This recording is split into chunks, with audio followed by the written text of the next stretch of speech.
A gente vai falar do risco do uso indevido de medicamentos. É muito bom a gente acompanhar esse momento aqui com a gente, porque todo mundo tem mania de tomar um remédiozinho assim, sem que o médico mandou. Vamos lá. Em seguida, a gente vai conversar com o Dr. Júlio. Veja lá.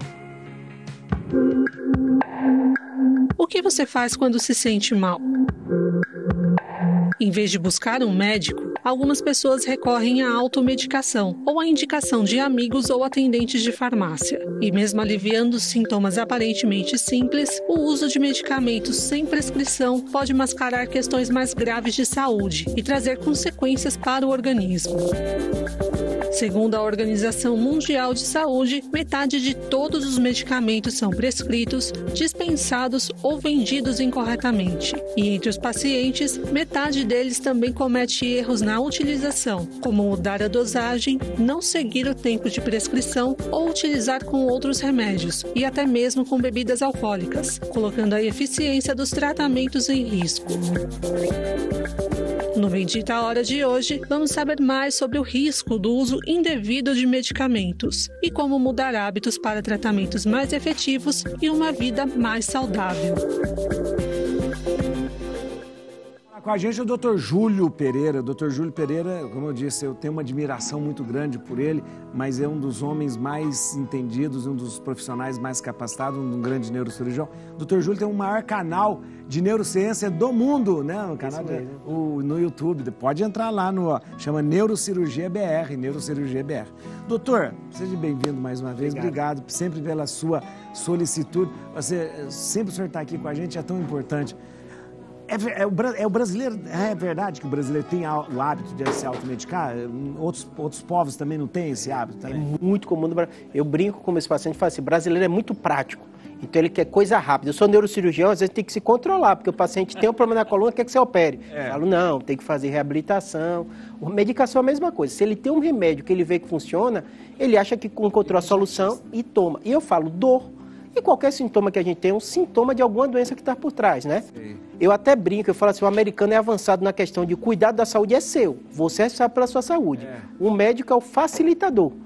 Mas o grande problema que a gente tem é quando a pessoa acha que ela sabe tudo da medicação. Isso.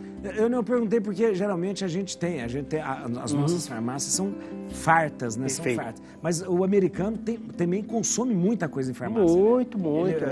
Eu acho, talvez seja até pelo acesso à saúde ser mais complicado para eles, né?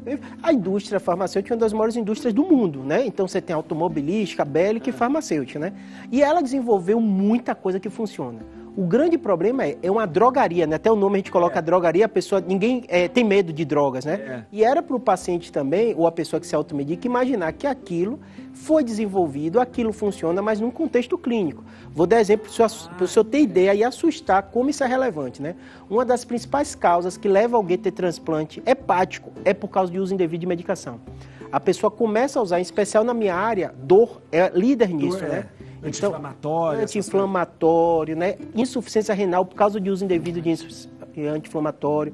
Pacientes, às vezes, hipertensos. Porque o que acontece? Eu estou com dor. Eu tomo um remédio e tiro a dor.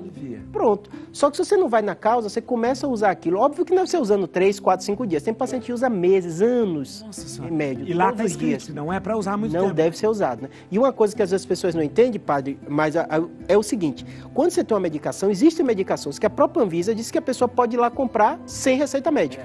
E é natural, isso acontece no mundo inteiro, né? Tem remédios que causam dependência, que são remédios que muitas vezes você precisa de uma receita médica e ela fica retida. E tem remédios que tem altíssimo risco da pessoa criar uma dependência e intolerância, que tem até aquela receita azul, o famoso tarja preta, né? Tarja preta, né? A maioria desses remédios são remédios até que a gente na neuro usa, né? Porque como mexe com o cérebro, tem um risco maior de dependência, né? Mas mesmo esses remédios que são liberados sem receita médica, e são, inclusive, esses que são mais comuns as pessoas terem problemas pelo uso indevido. Porque ela tem facilidade, então ela toma, ela compra, tá. Ô, doutor, e olha que isso já foi restrito, porque antigamente a gente aqui no Brasil podia comprar antibiótico sem receita médica. Hoje tem uma restrição. Hoje tem uma restrição, porque começou a ter, para o senhor ter ideia, um problema mundial das bactérias ficarem resistentes aos remédios. Porque qualquer coisa era uma bactéria é um ser vivo, né? Se ela está muito exposta àquele antibiótico, ela começa a criar uma resistência para aquele antibiótico e o antibiótico não funciona mais. E hoje tem um trabalho de conscientização até com a gente mesmo médico. Porque a lógica de todo mundo é assim, eu tô com a doença, eu vou tomar logo, o paciente até fala, me deu mais forte para matar essa bactéria. Tiro de canhão. Quero tiro de canhão para eu não ter mais essa doença. O problema é que às vezes no seu corpo aquilo vai criar uma tolerância. Então não há tiro de canhão, você tem que ser preciso, dar o antibiótico que precisa.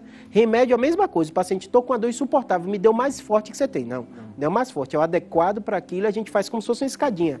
Vai no meu dor. Da dor é uma coisa complicada, porque o negócio da dor, muitas pessoas ficam dependentes, o remédio de dor deixa pessoas dependentes, a gente já teve casos. Isso, pra você ter ideia, por exemplo, enxaqueca ou dor de cabeça, é muito comum a gente ver pacientes, 15% da população então é muito frequente, a pessoa começa a tomar tanto remédio que ela modifica, ela deixa de ter um tipo de dor e se torna uma dor que a gente chama induzida pela medicação. Induzida? Então o médico começa a provocar dor? Provocar. Pra você ter ideia, a gente não pode tirar nenhum remédio de uma vez, porque o corpo da pessoa criou tanta dependência, que nem faz com drogas mesmo, droga, né? É verdade. Você tem que tirar aos poucos e para a pessoa melhorar. Doutor, quanto que a automedicação pode ser perigosa? Pode levar à morte? Pode levar. O que acontece? Você tem que pensar o seguinte, todo mundo no nosso dia a dia, minha mãe fazia isso, o senhor devia fazer, dá a medicação para o filho, né? O que você tem que ter é uma orientação básica. O médico dizer, se tiver tal e tal sintoma, não tem problema dar dipirona, dar o paracetamol, dar o remédio para dor, né? O grande problema é justamente quando a pessoa acha aquilo tão natural que vai dando de forma crônica. Ou pega o remédio controlado da vizinha, que é o mais grave. Esse é o pior, porque deu certo pra mim, perfeito, pode usar pra você. O mais que a gente vê, o que é mais arriscado, são os remédios mais prescritos, são os remédios de auxílio para dormir. Eu sei que seu público, grande parte é da terceira idade. É verdade, e é um perigo esse, né? E todo mundo tem uma receitinha, né? Agora, todo mundo, minha família tem grupo de WhatsApp, eu brigo com um, brigo com outro, então eu falo para todo mundo. Saúde, você tem que entender como funciona para condenar. Mas acontece, eu sei que acontece isso, né? Então o que acontece? A pessoa está com dificuldade de dormir, a irmã. Aí a outra, tome aí e tal, que você vai... Eu tô tomando Rivotril, toma umas gotinhas. Toma umas gotinhas, Rivotril, diazepam, né, os benzodiazepínicos. E a pessoa não sabe a lógica do remédio e às vezes ele vai criando tolerância e vai aumentando a dose. Por isso que vai aumentando a dose. Isso. Por isso que a pessoa fala assim, agora eu tomava 5, agora eu tomo 10 gotas, e não tá adiantando. Isso. E às vezes o que eles fazem, tem até paciente que eu brigo, eu falo, doutor, mas o médico mesmo que passou, o que é que o paciente faz? Ele começa a tomar que a tia deu, aí chega no outro médico e diz, eu já tomo esse remédio. Aí o médico acha que ele vai voltar, nunca mais aquele paciente volta, ele pega uma receita e vai depois para outro. Então, agora, isso é uma coisa importante que o doutor está falando, porque os médicos às vezes trabalham com a informação que o paciente dá. Tem que confiar. Ele chega lá e fala assim, às vezes a pessoa nem está ela dorme tão pouco, mas ela chega pro médico e fala, não estou dormindo nada. Isso mesmo. O médico vai achar o quê? Ele tem uma insônia, que é uma coisa... Eu falo assim, que naturalmente, quando você envelhece, vai ter uma mudança do seu sono. Então isso é natural. Insônia, para você ter ideia, alguns falam que é 15, 20% da população tem. E se você for pensar durante toda a sua vida, todo mundo vai ter. Né? Então você tem que ter muito cuidado com esse tipo de medicação. Mas eu me preocupo também, padre, com esse remédio que você pega, tem combinados, né? Eu falo com o paciente que tem um misto. A indústria é maravilhosa que revolucionou e a gente vive muito por causa do antibiótico e de tudo, né? Isso. E tem um lado ruim porque tem muita propaganda na televisão e bota aquele aviso no finalzinho. E aí o paciente acha que aquilo é muito tranquilo porque ele vê uma foto gigantesca, bonita, que a pessoa ficou boa e voltou à vida normal.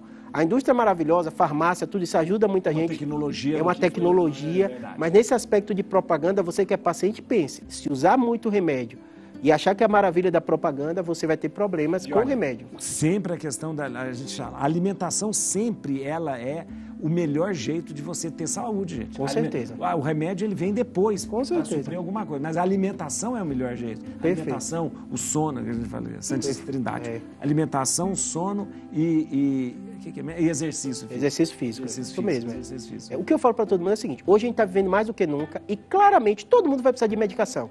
Então eu falo, não pode ir nem para o extremo nem para o outro, né? Então eu brinco com meus pacientes. Tem um paciente que quer remédio a qualquer custo e toma sem orientação. Tem um que não quer nada. E tem um outro que sofre, fica com insônia, fica com tudo e fala, eu não quero criar dependência. Eu falo, nem um extremo nem outro. Você tem que ter alguém de fora te orientando para ver. Nesse caso você precisa, nesse nós vamos reduzir, né? Dor a mesma coisa. A gente vai ter dor, não tem jeito. Doutor, uma coisa... Ai, tem que falar com a Márcia, peraí. Porque o brasileiro, o pessoal, a gente acha que a gente é tão entendido que às vezes o médico dá o remédio, o sujeito vai lá, abre a bula, lê, não vou tomar esse remédio. Porque ele acha que ele sabe. Como ele sabe? Ele é o médico que sabe. Mas não tem jeito. Minha mãe que está assistindo até, assim, eu passei para meu remédio, ela não sei não, viu? Esse tô achando que é forte. Eu botei no Google, demorou uma semana para dar um remédio para dor. Então eu falo assim, não tem jeito, a gente é assim. E esse lado desconfiado do brasileiro de pesquisador é legal também. Porque ele começa a ler e quando ele confia também, ele vê que aquilo funciona. Doutor, vai tomar um café. Vamos lá, vamos sim. Vai tomar um café que eu vou falar com a Márcia. Sem açúcar, doutor? Vou botar adoçante. Bota adoçante, é verdade. Isso mesmo. Aí, deixa eu pegar. 3 gotas. Quem gosta de café não gosta muito disso não, né? Ficou ofendido. Eu fico ofendido quando as pessoas vêm aqui falar, eu tomo café só sem açúcar. Porque eles se sentem superiores do nós. Sabia? Eles acham assim, eu consigo tomar café e você não. Tira o sabor, né? Diz que tira o sabor. Tira. Doutor.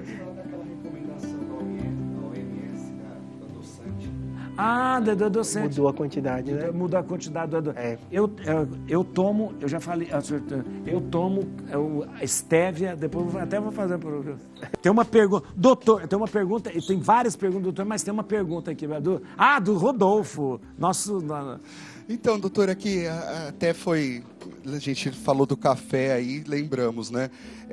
Acho que muita gente ficou em dúvida com essa declaração da OMS, né? Falando que não deveríamos consumir mais o adoçante, que era prejudicial e tudo mais. Acho que até para muita gente ficou até parecendo, não, se precisar, acho que é menos pior você consumir o açúcar do que o adoçante.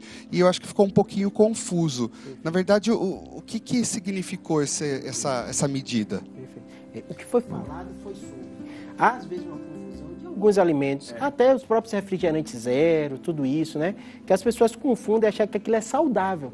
É totalmente diferente de você imaginar. Então, o que ele relatou foi o seguinte, que os adoçantes, eles não emagrecem, eles não são usados como forma de medicamento, nada disso. E se tiver dentro do seu controle calórico, você pode usar ou não usar. Então, às vezes, quando surge uma coisa nova, a própria indústria faz isso, né? Faz propaganda, faz isso e aquilo, e a pessoa acaba achando que aquilo é saudável. Então, Coca Zero e outras coisas, né? A gente sabe que tem substâncias que fazem bem, substâncias que fazem mal, mas não é dizer que é saudável, né? Não é uma coisa que vai fazer bem, não vai fazer você emagrecer, não vai controlar seu diabetes. Mas dentro de um contexto alimentar, normalmente orientado pelo nutricionista, você pode utilizar sem problema. É interessante para esse negócio, porque isso que o doutor falou, porque a pessoa, quando ela está tomando um refrigerante zero, light e tal, ela está achando que ela está contribuindo para ela. Não está. Na verdade, o problema ali não é o açúcar. Aliás, o menor dos problemas seria o açúcar, né? Os nutricionistas falam muito com a questão do paladar. Então, tem alguns alimentos, como os adoçantes, que fazem, às vezes, você ficar meio com aquela fissura do doce ainda, isso, né? Então, é sempre complicado. O doce é o cérebro, né? Então, você alimenta uma coisa doce, você tem uma liberação de uma série de substâncias, dopamina e outros, que dá a sensação boa.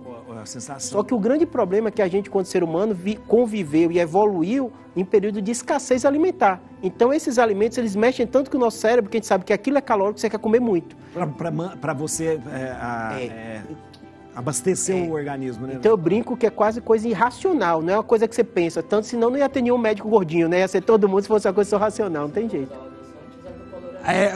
A estévia, olha, vou te falar uma coisa, a estévia da colorandina, falo mesmo eles não estão fazendo me pagando não, mas a estévia da colorandina, não tem, Rodolfo, você não conhece, da colorandina não tem, é natural, ela é natural, eu ganhei esses dias do Wilson, e olha, muito interessante, porque a estévia é o dos adoçantes, o menos prejudicial, né?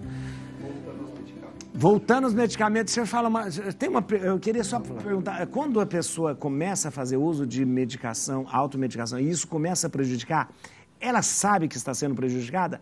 Ou tem alguns sintomas, sinais, alergia, ou então mal-estar, alguma coisa, sabe? Normalmente não. Vou dar um exemplo desses analgésicos que dão muito problema, tanto no fígado como os anti-inflamatórios nos rins.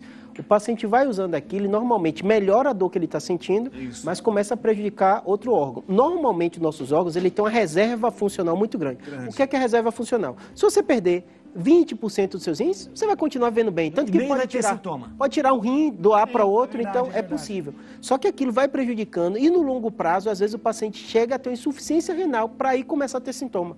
Então, assim, tem que ter muito cuidado, se você faz uso rotineiro de remédio, tem que ser prescrito por médico, ou pelo menos orientação do médico. Use por 7 dias, use por 5 dias, pode usar por uma semana, né? Para você saber direitinho. Os remédios para dormir é a mesma coisa.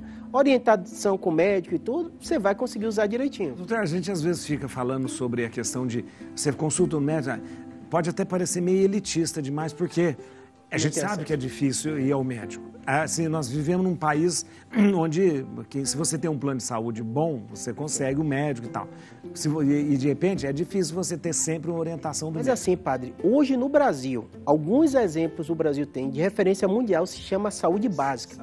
Então eu pergunto a toda pessoa, isso tem estatística do Ministério da Saúde, o acesso a um posto de saúde, tudo bem, por um exame, por uma cirurgia, por um especialista, é fácil. Consegue. Então eu falo com todo paciente, às vezes tem um paciente ou alguém de igreja, isso aqui lá, Júlio e tal, eu preciso de tal exame. Eu falo, vai com paciência. Você vai botar no posto de saúde, pode esperar até meses. Né? Aqui em São Paulo é um pouquinho mais ágil que isso, né? Mas eu sei que tem cidade que demora muito. Mas ter acesso à clínica da família não é tão demorado. Ele pode esperar... Você tem razão, é verdade. Eu vejo em qualquer UBS que você chega, você, mesmo que você fique lá 2, 3 horas, mas você vai passar pelo médico. O médico vai te ver. Vai ser atendido. Isso a gente tem que dizer, tirar o chapéu para o SUS aqui no Brasil, que isso é a saúde terciária é muito difícil. Você precisa de uma coisa de complexidade, cirurgia, é mais complicado. Tem fila. Agora, o atendimento básico, que é o que o pessoal da automedicação faz? Estou com a dor lombar. Aí o paciente pensa assim, eu não vou nem passar no médico, porque ele não vai pedir exame, eu não vai ter exame para eu fazer. Eu fiz, não, vá. Só essa orientação que ele dá no seu caso específico vai te ajudar muito. Você sabe onde e como jogar fora os medicamentos vencidos? Olha isso, é uma coisa séria. Veja esse VT. Durante um tratamento, os medicamentos podem vir em quantidade maior do que o necessário. Nesses casos, o que fazer com os remédios que sobram? Cerca de 20% dos medicamentos utilizados em todo o mundo são descartados de forma incorreta, como no lixo comum, pia, vaso sanitário ou ralo, o que é terminantemente proibido de se fazer. O ideal é que sejam entregues em uma das unidades do Sistema Único de Saúde, nas farmácias que fazem esse tipo de coleta ou mesmo para vigilância sanitária. Caso não sejam destinados adequadamente, esses remédios causam poluição química, trazendo prejuízos para todo o meio ambiente. Então, fique ligado, faça sua parte e contribua para um planeta mais saudável. Isso é um problema. Eu tô falando, doutor, esse negócio aqui no Brasil, a gente compra uma caixa de remédio, o médico manda a gente usar. Semana passada, o médico receitou um remédio para mim, Algenio, não sei o quê. Aí veio 15. Ele falou, você só pode tomar 5 dias. É um ibuprofeno bem forte, né? Aí ele custou R$52. Cara, 52, depois 52.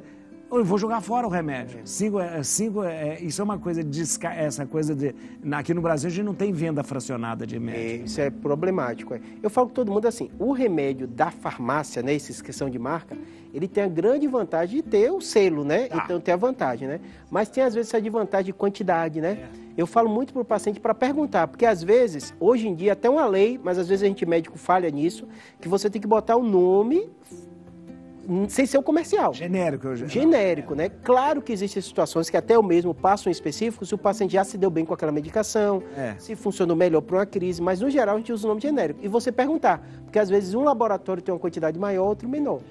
Doutor, esse negócio ele falou um negócio de vencido. Eu sou mestre para tomar remédio vencido, eu não ligo muito para... É perigoso? É perigoso. Tem duas coisas, padre, que... Não, muito vencido, assim, não de um ano, tá? Mas tipo assim, 2 meses, 3 meses eu tomo. Porque o que acontece? Muita gente fala isso, é que nem com alimento e tudo. Existe um padrão de avaliação. Tem gente que fala assim, tá vencido, mas dá. Aquele padrão é pela segurança. Claro que tem uma margem de segurança, mas é muito arriscado, porque tem a questão de conservação, tem a questão se foi... É que nem, padre, que acontece muito comigo, né? Eu passo, às vezes, medicações são muito caras, às vezes o paciente usou por um tempo e fala, doutor, sobrou. Ou eu fiquei muito bem, deixa aí para o próximo paciente. Legalmente não pode. Não pode. Você não pode, porque assim, tem a questão de como foi armazenado, de onde veio aquilo, né? Tem lote. Então eu falo para o paciente, até entendo o bom coração, né? De doar, de fazer. Às vezes tem grupos de WhatsApp de pessoas que falam. No meu canal, divulga. Eu falo, não pode. Ele está falando uma coisa séria. Antigamente, a gente podia receber na igreja remédios e a gente distribuía. Foi proibido. É proibido. A gente até recebia, fazia uma farmacinha na igreja para as pessoas vinham pegar. Isso, Foi proibido. A gente não pode fazer mais isso, porque você não tem um farmacêutico ali. Você não tem um farmacêutico, você não sabe como foi o armazenamento, não sabe se é é aquilo mesmo, né? Se é aquilo, é verdade. Não pode. Às vezes eu recebo muito remédio lá na paróquia, um remédio que sobrou, que o senhor falou, sobrou, a pessoa às vezes está fazendo um tratamento, morreu e tal. Mas aquilo, nós não podemos... Teve um paciente meu que falou com a gente interessante. Eu falei, doutor, essa coisa de hospital médico é muito rígido. Aí ele brincou, fez aqui no Brasil, quem criou o hospital e organizou foi padre militar. Foi. Então é cheio de regra mesmo. É verdade, mas tem que ter regra, né? Regra dessa segurança pra gente, né? Verdade. A gente vai pro intervalo, mas o doutor Júlio não vai embora. Pior que eu fiquei com um monte de perguntas aqui para fazer, vou misturar tudo nas outras. O doutor Júlio não vai embora, a gente vai falar sobre doenças cerebrais, tá bom? Fica aí, vai mandando sua pergunta também, entra no canal do YouTube nosso aí, o nosso canal do YouTube, tá ao vivo o programa, e vai mandando sua pergunta aí. Rapidinho a gente volta.